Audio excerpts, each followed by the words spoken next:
هاد القصه اللي غادي نعاود لكم اليوم قصه اللي حقيقيه وكتعاود واحد البنت اللي سميتها نورا.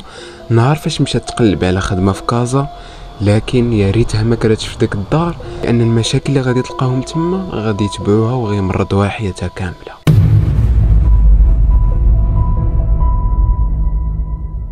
ما نزيدش نطول عليكم اكثر، شد لي احسن بلاصه عندكم في الدار، دير لي زيكوتور باش تسمع الصوت مزيان، ونبداو القصه على بركه الله.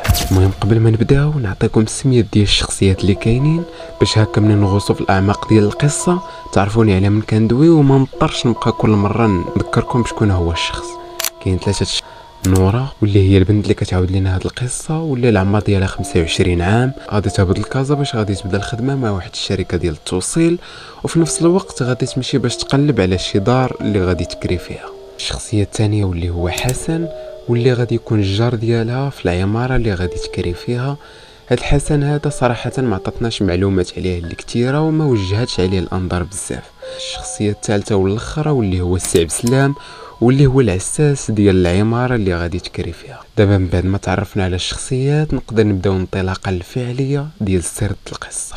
القصه كتبدا بالضبط نهار الاثنين مع 10 ديال الليل، فين غادي تكون راجعه نورا من الخدمه ديالها اللي قلت لكم في الاول، من شركه ديال التوصيل. فداخله كما العاده غادي تلاقى مع العساس ديال العماره السي عبد السلام، غادي توقف غادي تسلم عليه، تسول على حالته، كيف بقات العائله ديالو. السي عبد السلام الكاركتير ديالو كان انه شويه حدودي، ما كيداخلش بزاف، ما كيهضرش بزاف، كيجاوب على السؤال اللي موجه ليه، وبطبيعه الحال من كيسالي حتى هو كيسول عليها وعلى خدمتها، وما كيزيدش معها الهضره. صافي ملي غادي تسالي نورا غادي تطلع بحالاتها للدار، لكنها قبل ما تطلع غادي تفكر وغادي ترجع عند العساس وغادي تسولو. بغيت نسولك عافاك، داك السيد اللي كانوا داينوا قبيله الناس في الكفن واش ساكن في هاد العماره؟ يقول لها هذاك راه السي عبد الرزاق، راه يلاه اليوم كيتوفى. نورا غادي تستغرب، علاش؟ لانها اول مره كتشوف شي واحد اللي داينو مع 10 الليل وغاديين يدفنوه. ما فهمت والو، جاتها غريبه، ولكن ما بغاتش تزيد معها الهضره، ما بغاتش تطول، لانه عارفه واحد السيد اللي حدودي وما كيتداخلش مع الناس. غتقول له الله يرحمه والله يصبر عائلته والله يصبرك انت الا كان قريب لك. داكشي اللي كان غادي تدخل غادي تنعس حتى ضربات ديك 12 ديال الليل، غادي تفيق على الصوت ديال التقرقيب وشي صداع. مرة صراحه تعصبات وطلع ليها الدم، ولكن ما عندهاش ديك الجرأه باش تهبط وتواجه دوك الناس وتقول لهم ينقصوا هادشي اللي كيديروا، زعما التخربيق هذا ينقصوا من الصوت ديالو. قررت انها تصبر حتى لا غد ليه وتمشي تهضر مع العساس. غادي تدوز ديك الليله بالكشيفه حتى لا غد ليه، غادي تهبط غادي تلاقى مع العساس، تسلم عليه كما العاده، وغادي توقفوا تقول له السي عبد السلام اسمح لي عافاك نهضر معاك. تقول له عافاك الا كان ممكن وجات على خاطرك ممكن تهضر مع دوك الناس اللي ساكنين في الطابق اللي تحت مني، راه فريمون البارح ما خلاونيش الناس، الصداع اللي كيديروا راه فات القياس، راه ما بغيتش نهبط عاد نبدا نتصادم معاهم، انا يلاه جيت جديده، فخفت لك واش شي سوء تفاهم بيناتنا ولا احسن ندوي معاهم منك ليهم، انت راه يقدروا يحترموك. هنا سي عبد السلام تبدلوا الملامح ديالو وبنت على وجهه واحد النظره ديال الصدمه، فغيبقى كيشوف فيها واحد المده واحد شويه. غادر عندها يقول لها بنتي واش متاكده من هاد الهضره اللي كتقولي ولا حيت جيتي عيانه وبقيتي كتهلوسي؟ غادي تدور عنده تقول سي عبد السلام راه ما يمكنش نجي نقول شي حاجه انا ما متاكداش منها. في ديك الوقيته بالضبط راه كنت فايقه، والصداع كان باين جاي من الطابق اللي تحت مني، لان كون كان من فوق مني راه كان غيتسمع التقرقيب فوق راسي. ولا واش عرفتي علاش بنتي انا سولتك هذا السؤال؟ راه الطابق اللي تحت منك كان ساكن فيه السي عبد الرزاق الله يرحمه، السيد اللي سولتيني عليه البارح وقلتي لي واش الجنازه ديالو هذيك.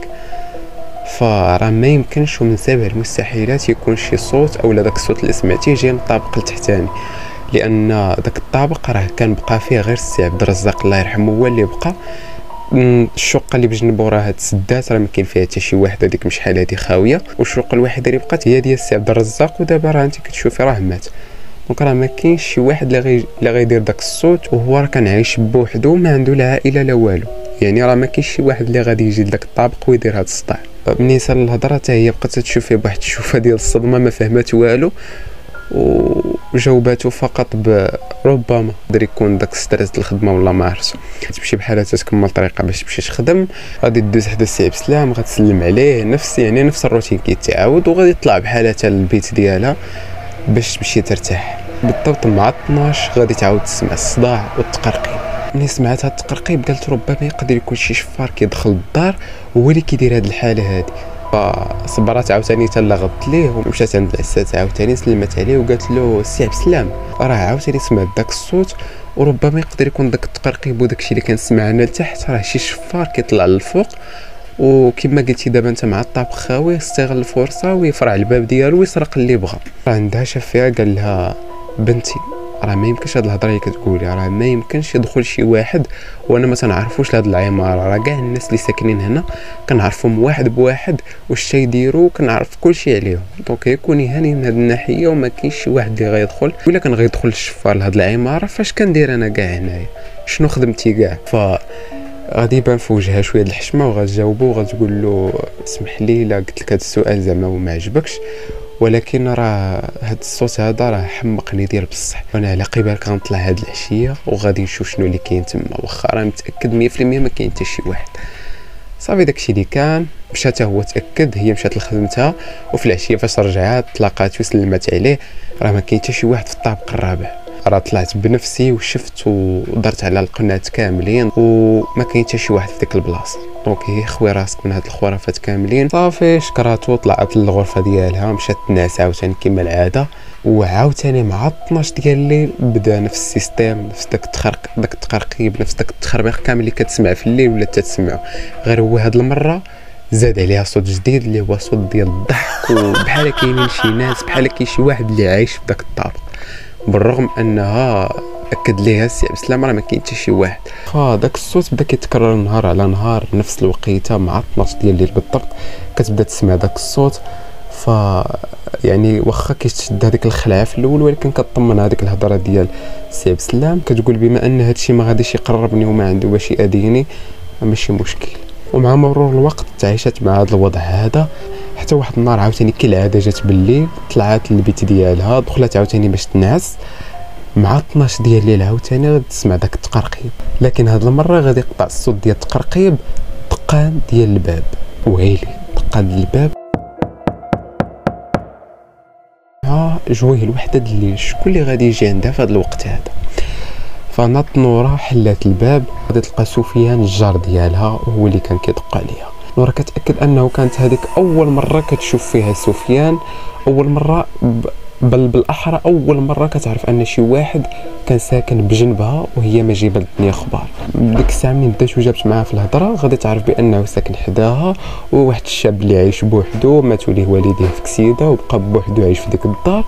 فمن الداخل ديالها غادي ترتاح النفسيه ديالها لانها قالت انها كانت هاد الوقيته كلها كانت مخلوعه على والو، وراه داك الصوت كان جاي غير من سفيان اللي هو ساكن حداها، لكن الغلط العساس هو اللي ما قالها لهاش. لكن السبب اللي جا عليه سفيان قلب ليها التوقعات كاملين، وهذا الشيء كامل اللي كانت كتفكر فيه في راسها غادي تقلب في لحظه واحده، بحيث انه غيقول ليها اسمحي لي الا دقيت عليك في هذه الوقيته معطله في الليل، لكن راه جيت عندك على وديت هذا الصداع هذا اللي كيتسمع في الطابق التحتاني.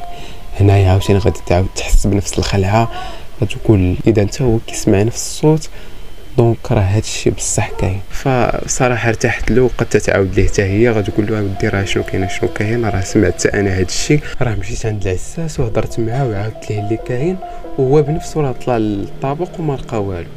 قال لا هادي راه هضره خاويه، العساس راه ما غاديش يقلب مزيان وانا متاكد راه كاين شي واحد تما. وصراحه انا جيت عندك اليوم باش نهضر معاك ونتعرف عليك ونقدم لك راسي باش هكا تعرفي شكون اللي ساكن حداك، الا بغيتي تهبطي معايا باش نشوفوا انا وياك شنو اللي واقع تما. هنايا نورا غادي تبدا كتشوف فيه تقول له زعما واخا نهبطوا ما غادي نلقاو والو، عرفتي شنو خلي لي عافاك واحد المهله نفكر غدا ونرد عليك. الا كنت غادي نهبط معاك غادي نجاوبك غدا، ما كنتش غنهبط معاك راه غادي نقولها لك. صافي تا هو ما غاديش يزيد معها الهضره وما غاديش يقزر عليها، غادي يخليها ويمشي بحالها حتى ويقول لها تصبحي على خير. من مورا ما غادي تدوز ديك الليله لا غد اللي غادي تكون خارجه نورا غادي تطلق العساس تقول له سي عبد السلام حشومه عليك ما قلتيليش راه ساكنين حدايا الناس، ما فراسي ما يتعاود مده كامله وانا هادي مخلوعه حتى البارح فكرت بلي راه كاين شي واحد ساكن حدايا، زعما حشومه عليك ما قلتيليش كاع بلي راه كاينين الناس حداك.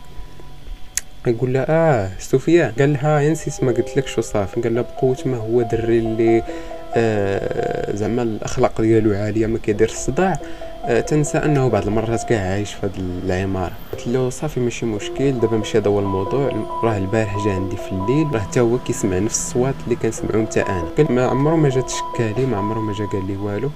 قلت له المهم راه جا عندي البارح في الليل وراه قال لي نمشي معاه لغد ليه باش نهبطوا للطابق ونشوفوا شنو اللي كاين فيه. قال له وياكم نمشيو تهبطوا، انا راني مشيت وطليت وما كاين والو، واصلا واخا تمشيو ما غادي تلقاو حتى شي حاجه، دونك غادي تعذبوا راسكم وانت راه عندك الخدمه وهذا، دونك تلهي في الخدمه ديالك، وانا الا لقيتو راه غادي نقولوا نفس الهضره. ما غتزيدش مع الهضره، غادي تمشي بحالتها للخدمه، وفي العشيه غادي ترجع للدار وغادي تدخل، غادي تنعس عاوتاني كما العاده، غادي تبدا 12 الليل نفس الصوات، وغادي يجي يدق عليها سفيان، غادي تحل عليه الباب وكانت عارفه بلا جاي ياخذ الراي ديالها، دونك مع حلات الباب غادي تقول له صافي موافقه، غادي نهبط معاك، الا كانت شي حاجه تماك نكتشفوها بجوج، ما كان والو رجعوا بجوج مهنيين. صافي داكشي اللي كاين، غادي تقول له تسناني دابا نمشي نجيب التليفون ديالي ولبس عليا شي حاجه ونهبط معاك. قال لها صافي واخا. غادي تسناها حتى غتخرج ويهبطوا بجوج، رجلو برجلها غادي بشويه حتى غادي يوصلوا للطابق. الباب الشقه ديالو كان مردود، كان الضو شاعل وخارج من الشقه ديالها، مع كان الظلام ديك الساعه في داك الطابق، دونك داك الضو كان يمكن تفرزو بوضوح. تماك غادي يبقاو مجمدين في بلاصتهم. فتخيل معايا انك واقف قدام الشقه ديال شي واحد اللي ميت وانت عارفو انه بوحديتو ساكن في ديك العماره، لكن تتلقى ان الباب ديالو محلول والضو شاعل بحال راه عايش فيها. غادي يفرع سفيان داك الباب من الجهد وغادي يقول واش كاين شي واحد هنا، الا كاين شي واحد هنا يخرج دابا. فيبقى يغوت ما غادي يخرج حتى شي واحد، ما غادي يلقى حتى شي ردة فعل. دونك غادي يدخلوا بشويه بحال كيتسلتوا وغادي يبقاو كيدوروا تماك، تيقلبوا في البيوت في الجناب، غادي يدوروا على البلايص كاملين قنت بقنت بحال تقول خملوا الدار كامله وما غادي يلقاو قد هكا الاثار ديال شي واحد. فغادي تصدموا ديال بصح، لانه كيفاش الباب غادي يتحل وغادي يشعل الضو هكا بوحدو، ما يمكنش هادشي كامل يكون غير صدف، ما يمكنش زعما هادشي كامل يجي من العدم ويطرى غير بوحديتو. ديك الساعه في ديك الوقيته فريمون غادي تطرا واحد الحاجه اللي غادي تسكت ليهم القلب بالخلعه.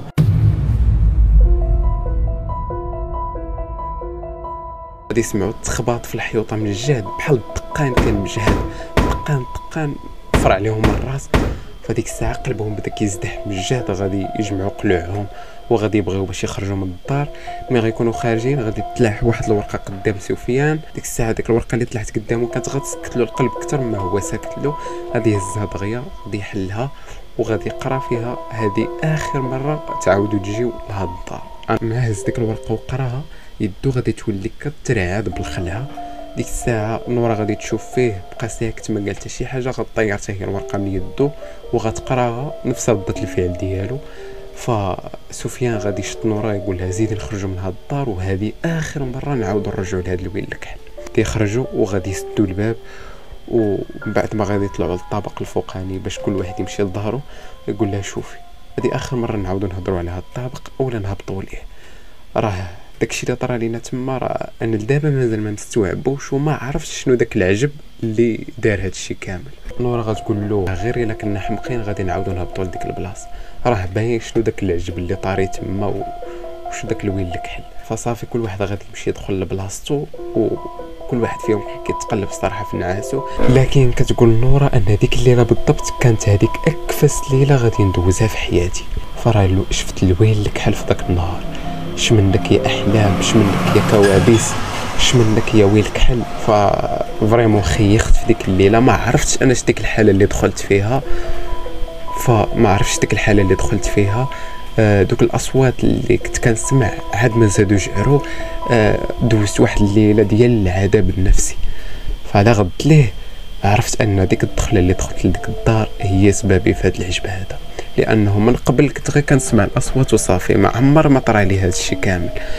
فعرفت ان هاد البلاصه غيجيني منها غير المصائب.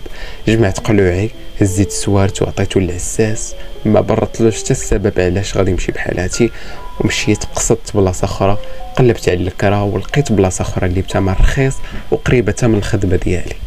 لكن الطامه الكبرى هو انه يسحب لي بهاد الفكره هادي وبهاد الفعل اللي درت، عاد غنتهنى وغادي نرتاح.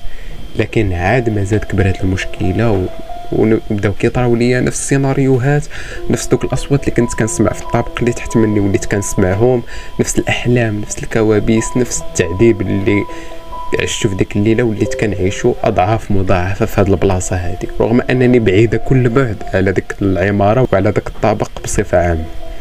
فكانت عندي النمره ديال سفيان، في واحد الليله غادي نهز التليفون ونتصل به وسولته حتى هو على حاله كيف داير، يقول لي حتى هو بواحد الصوت اللي باين كان كيبكي، يقول لي راه تندوز العذاب في الليل. والمهم غادي يبقى يعاود لي داكشي كامل اللي كنعيشو، غادي يقولوا لي هو بالحرف بحال راه هو اللي كيعيش داكشي اللي كنعيش. وعرفت القرار اللي خديناه باش اننا ندخل لديك الدار كان اكفس قرار خديته في حياتي. ديك الساعه بان لي احسن قرار غنديرو في حياتي هو انني نطلق الكرا في ديك الدار ونرجع بحالتي لمدينتنا. ديك الساعه منين رجعت العائله غادي يشوفوا فيا تغيير اللي كبير، داك العذاب وداكشي كامل اللي كنت كنعيشو غادي يبان عليا في صحتي، وليت ضعيفه بزاف، ما بقيتش حالتي، ما بقاتش كما كانت قبل. فكنت ضحوكيه، كنت فيا النشاط، ما بقى فيا حتى شي حاجه من داكشي. ففريمون كاركتير ديالي غيتبدل كامل، وليت حياتي كلها مكرفصه. فديك الساعه ملي شافوني عائلتي هكاك غيجيبوا لي واحد الراقي اللي غيبدا يقرا عليا، وليت كندير جلسات علاجيه. ولكن دابا وانا كنكتب لكم هذه القصه باقي فيا نفس داك الشعور، باقا كنعيش نفس داك العذاب، باقا كنعيشو ليومنا هذا. فكانت هذه هي القصه ديالنا لهذا النهار هذا. كنتمنى انها تكون نالت الاعجاب ديالكم. القصه كامله مكتوبه على واحد البوست في فيسبوك لواحد البنت اللي كتعاود على هذه التجربه ديالها. صراحه ما عرفتش انا واش بصح ولا لا، لكنها كتاكد في النهايه ديال البوست ان هذه القصه راها حقيقيه، صف الى طاحت في يد شي واحد وحرفها وزاد شي حاجه منها. واللي هنا غادي تكون النهايه ديال الحلقه. الى الحلقه القادمه.